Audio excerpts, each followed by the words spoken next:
Então o primeiro ponto aí, claramente, são os equipamentos de proteção. Então ela deveria estar de capacete, de luva, de sapatilha, um baudrier de qualidade, que é aquela cadeirinha, né? Aquela checagem do material, os mosquetões se estavam presos, se as cordas estavam bem amarradas, bem retesadas. Então isso aí era um mínimo naquela condição ali para ela iniciar aquela escalada. Então ela não tinha nenhum desses itens. Então só aí já é bem complicado da gente pensar em qualquer outra coisa a não ser um equipamento de proteção para uma criança subir uma parede de escalada. É verdade, é um brinquedo, digamos assim, é um brinquedo, é uma atividade que parece ser legal, radical, mas que exige um treinamento também para poder fazer aquele tipo de acompanhamento da criança. Existem até alguns tipos de equipamentos que são autotravantes.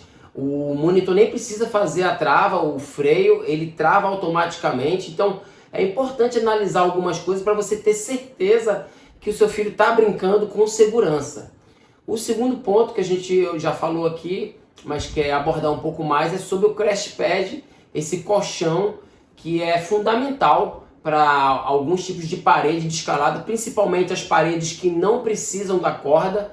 Tem que ter esse colchão, porque a criança cai a uma altura menor e é amortecida pelo colchão. Mas se tratando de criança, se tratando de casa de festa, de proteção, de prevenção ativa, seria fundamental ter ali um colchão para fazer qualquer tipo de amortecimento dessa criança, caso acontecesse o que aconteceu. Exato. O terceiro ponto é a verificação e manutenção dos equipamentos, que é lógico, deve ser feita. E isso fica uma dica para as casas de festas. Às vezes a gente deixa passar em branco alguma coisa e a gente não pode se dar ao luxo de não fazer esse tipo de verificação a cada festa, a cada evento, início e pós-evento, fazer um briefing ali antes do evento, testar os equipamentos com os monitores, né, os próprios monitores ficarem pendurados e sentir ali, ver se está funcionando de fato, se aqueles equipamentos estão... Fazer um treinamento controlado, né? Para que não aconteça isso, porque ali claramente algum equipamento falhou.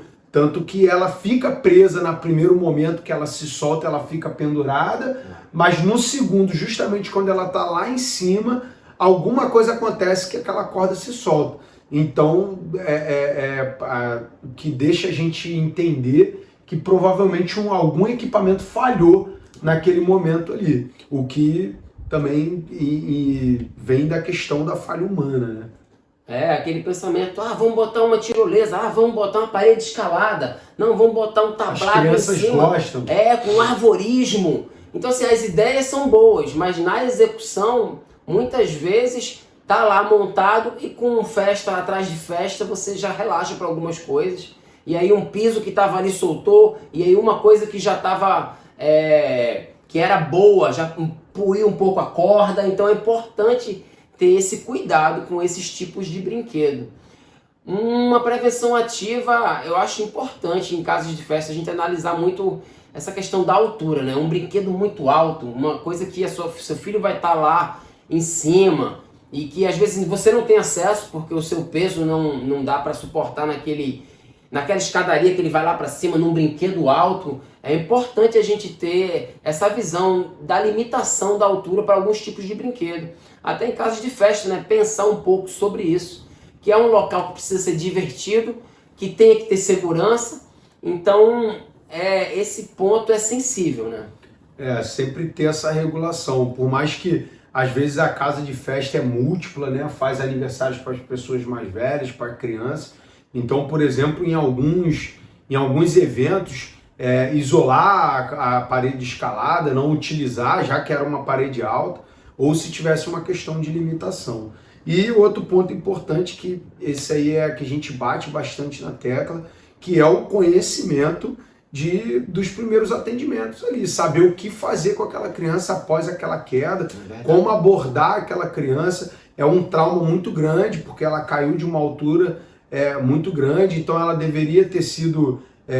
a gente não consegue ver, porque o vídeo não tem essa continuidade, então ela deveria ter sido abordada de uma forma que ela fosse movimentada em blocos, que ela pode ter tido um trauma na cervical, na coluna, então a gente tem que movimentar em bloco de uma forma que ela não possa ainda mais piorar. Então é um acidente muito perigoso, porque ela pode não ter tido trauma na queda, mas dependendo da movimentação, como você abordar essa vítima, essa criança, você pode piorar a situação dela. Então daí a importância de você cobrar esse tipo de treinamento, tanto de quem está ali na casa de festa, quanto dos pais. Por quê? Se os pais não têm esse conhecimento e acontece esse acidente e os monitores também não têm, você não é capaz nem de julgar se esse atendimento está sendo feito com qualidade, se esse atendimento está sendo correto. Então você não consegue nem intervir. Então você vai ficar em choque porque você não tem um conhecimento, logo você não tem essa confiança para poder meter a mão ali e fazer você mesmo da melhor forma, porque é o seu filho naquela situação, e vai deixar na mão de uma pessoa que você nem conhece.